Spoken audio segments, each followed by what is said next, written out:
Well, it's good to be here with everyone on Chili Cook-Off and Pie Auction Sunday. It's that time of year again. And we are going to continue through our series, How Great is Our God? And we are continuing in the book of Numbers. And today we're in chapter 20, and we're looking at verses 1 through 13 specifically.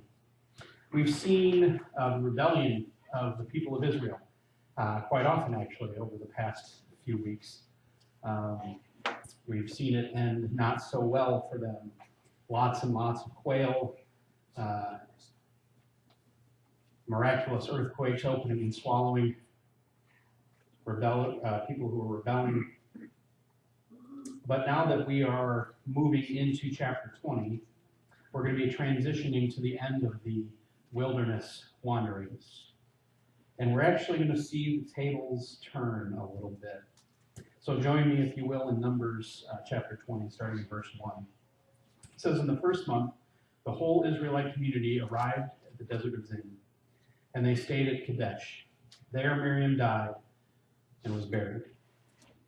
And so as we go through this, you'll see Desert of Zin, Desert of Paran. It's also called Wilderness of Zin, Wilderness of Paran.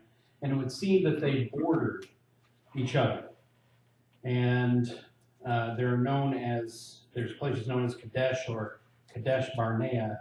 And that area was either large enough that it was in part of one or part of the other, or the boundaries between Zin and Paran were a bit fluid so that Kadesh could be associated with one or the other.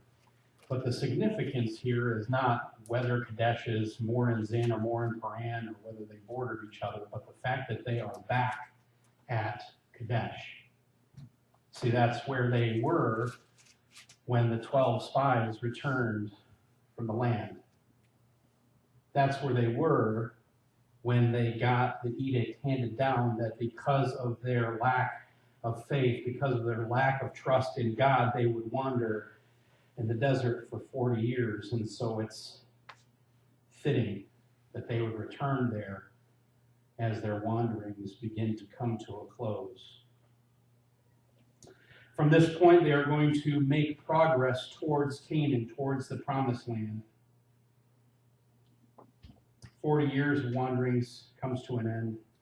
The time for entering the Promised Land draws near, and with that time coming, the prophetess Miriam, Aaron and Moses' sister, both passes away.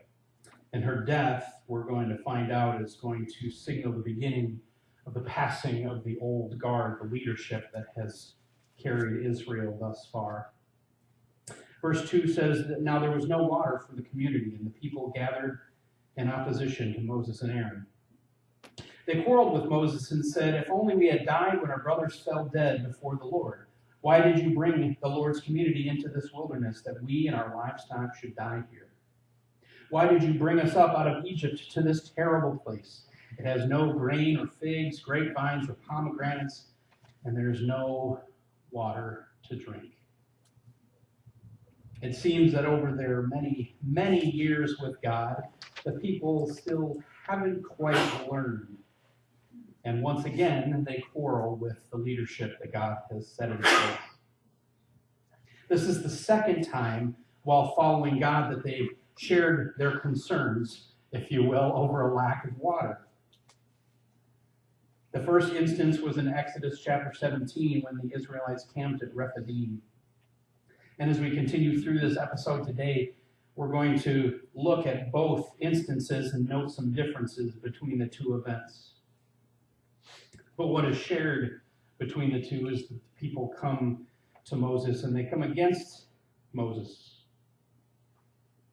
While in Exodus, it's only Moses that they quarrel with or grumble against, and here it's Moses and Aaron together. And their complaint is similar in both places. Why did you bring us out here? Why? They ask that question a lot. Why did you bring us out here? Anytime something goes wrong, we're sick of manna, we don't have any water, things are going rough, oh, there's big people in the land that we're supposed to take, the question always comes up, why? Why did you bring us out here? And that can grate on a guy, I think. Why did you bring us out here, Moses? We are going to die here. That's another familiar thing. Oh, this is it. This is the end. The whole community is going to die. Forget every other time we said we were going to die and God delivered us. Forget all those times. This time is the time we're all going to die. Our livestock are going to die here. So it's not just us. Everything that is Israel is just going to be gone. In Exodus, they actually mention their children too. Us and our livestock and our kids. Everyone's going to die. We should have stayed in Egypt is another familiar chorus from the Israelites. Yet again, somehow the yoke of slavery is forgotten and only the fat of the land is remembered. They had figs, they had grapevines, they had pomegranates. They also had slavery. They forced us to make bricks without straw. You remember it? No, nobody? Okay. Egypt was great. Moses and Aaron went away from the assembly to the entrance to the tent of meeting and fell face down. And the glory of the Lord appeared to them. So in the Exodus account, Moses, it seems, takes things a little more personally. It might be a difference in how the Israelites approached the situation. In Exodus, they grumbled against Moses, kind of that idea of calling into question his leadership ability. And Moses was already insecure. Here in Numbers, it says that they quarreled with him. So there they grumbled against him, kind of that talking behind his back. Who is this Moses guy? What right does he have? Et cetera, et cetera. Here they just flat out came at him. We don't have any water to drink, and we're all going to die.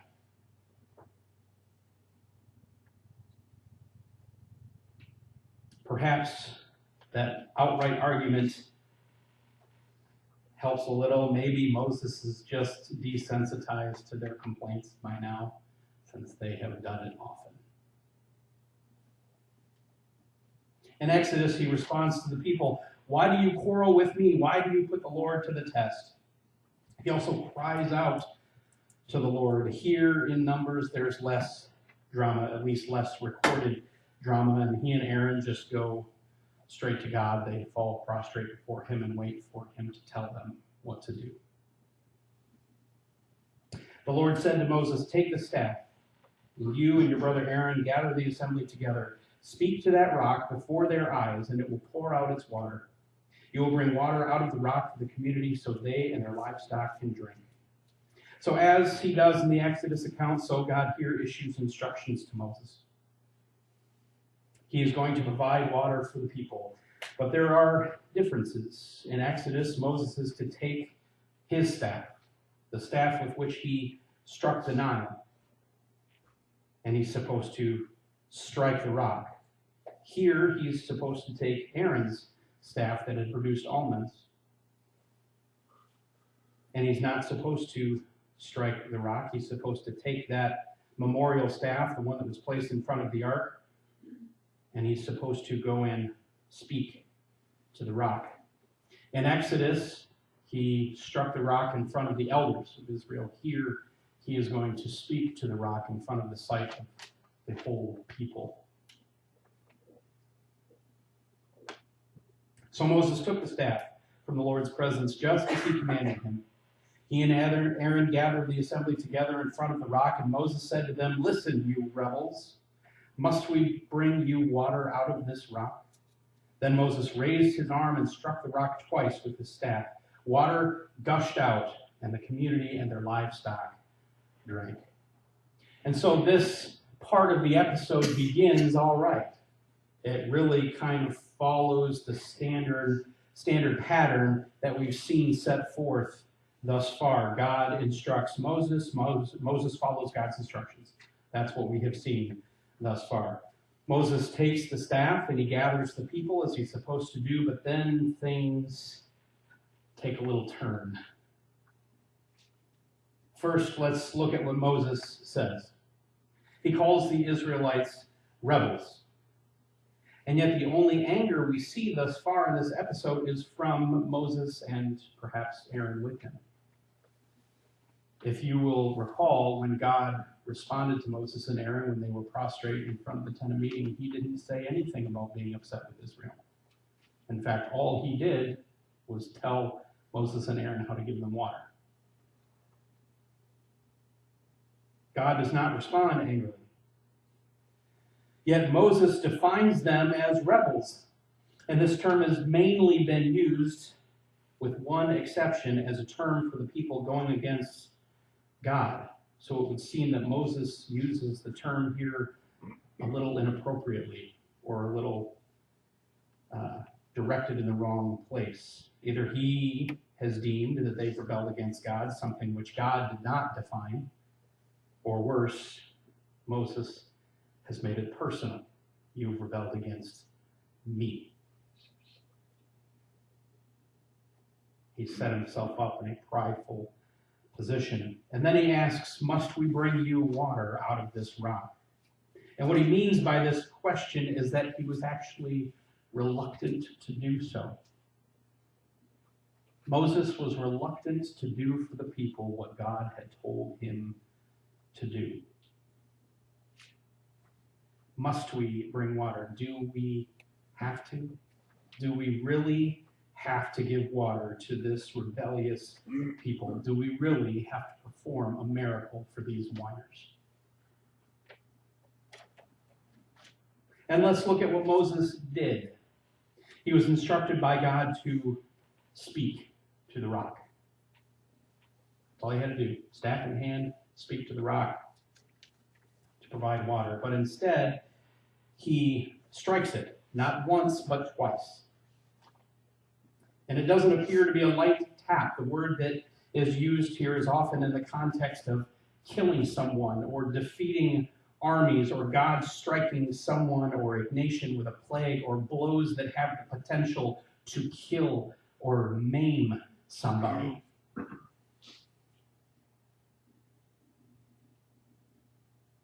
This was not God's instruction for Moses. But the Lord said to Moses and Aaron, because you did not trust in me enough to honor me as holy in the sight of the Israelites, you will not bring this community into the land I give them. These were the waters of Meribah, where the Israelites quarreled with the Lord, and where he was proved holy among them. So Moses and Aaron receive a death sentence. It's essentially what happens. They are not going to be the leaders that bring Israel into the promised land. They have now fallen under the same judgment as the rest of the generation that did not trust God. The only two from that generation that are going to enter the land to take possession of it are Joshua and Caleb. So what was it that Moses and Aaron did that resulted in this exclusion from the promised land? Well, God says in verse 12, it's twofold. There's a lack of trust. What this means is that they have not demonstrated that they hold to the view that God is worthy of reliance. Commentator Timothy Ashley says God's accusation to them is similar to that which describes the rebellion of the Israelites in Numbers 14, who, in spite of the many signs Yahweh had done in their midst, refused to rely on him to fulfill his further promises. They don't believe that God would lead them into the promised land. Here, Moses and Aaron, by their actions, show that they don't think God can or will help the people, at least not without their aid. And there's a lack of honor. They have not fulfilled their charge to show God as holy before the eyes of Israel. Instead, they've impeded his sacredness among them by disobeying God and making themselves an integral part of the miracle. As though by merely speaking to the rock, it wasn't going to quite do it. So I've got to crack it open for you. Pop the top.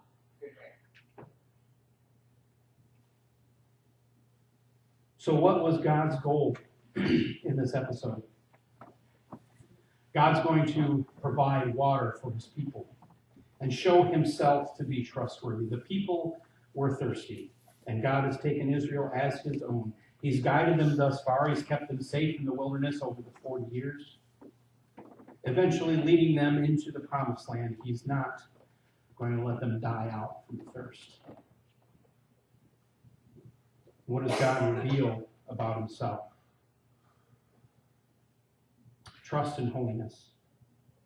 Through the miracle of the water from the rock, God shows that he is worthy of the trust of Israel and us.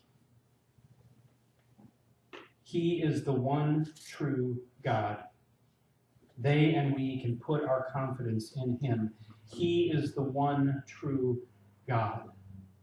He is sacred and set apart. What's extraordinary about this event? Water from the rock. This is the second time that God has brought forth water from a rock for the people. In the NIV translation, it says that it gushed out. It's not as though it trickled a little bit. It's not as though there was just some dew on the surface of the rock in the morning. Water flowed from the rock in abundance, enough water to quench the thirst of a nation and its livestock. So I thought that we would have a little more fun with math this morning. We don't have any specific numbers, but let's assume a population of 120,000 people. Now this, I think, is quite conservative for the size of Israel at the time, but it comes from the 30 to 35,000 warriors that go against Ai in the book of Joshua, and then counting for spouses and an average of 2 kids. Let's assume that there's about 1 goat or sheep per person to fill up their livestock there, and maybe 1 cow per 10 people. We're not going to assume that they were just lousy with cows. So we'll allot each person a half gallon of water a day. That's what it says that people should drink, 64 ounces of water. Each goat or sheep gets 2 gallons, and each cow gets 8. That's also assuming that they're only about 800 pounds. That means that the people alone account for 60,000 gallons of water. The goats and sheep account for 240,000 gallons, and the cows account for 96,000 gallons. A fairly conservative estimate. And this adds up to 396,000 gallons of water. So I think we can say, for math, 400,000 gallons of water is probably a pretty conservative but workable estimate, yeah? 400,000 gallons of water. How many of you have ever been to Dave and Chris's house? How many of you have seen their pool? I have from a reliable source that their pool is 16 feet by 32 feet. And a pool of that size with an average depth of 5 feet, that accounts for the deep end and the shallow end kind of leveling themselves out, holds about 20,000 gallons of water. So this means that the rock put forth on the conservative side 20 of Dave and Chris's pools full of water. That's 51,000 cubic feet of water. From a volume perspective, a half-inch hose, so a garden hose, flows 540 gallons per hour. This means that if water were flowing from the rock at a rate equal to that of a garden hose, it would take 740 hours to equal the amount of water that they would need, or just shy of 31 days.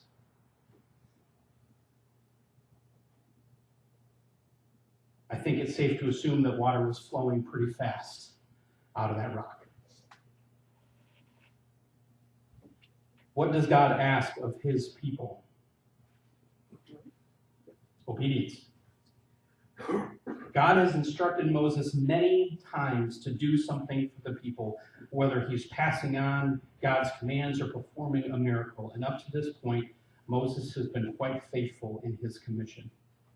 But now, for whatever reason, whether he's tired, fed up, or something else, Moses fails to obey God's command, and Aaron as well. We're not going to lay it all on Moses' shoulders.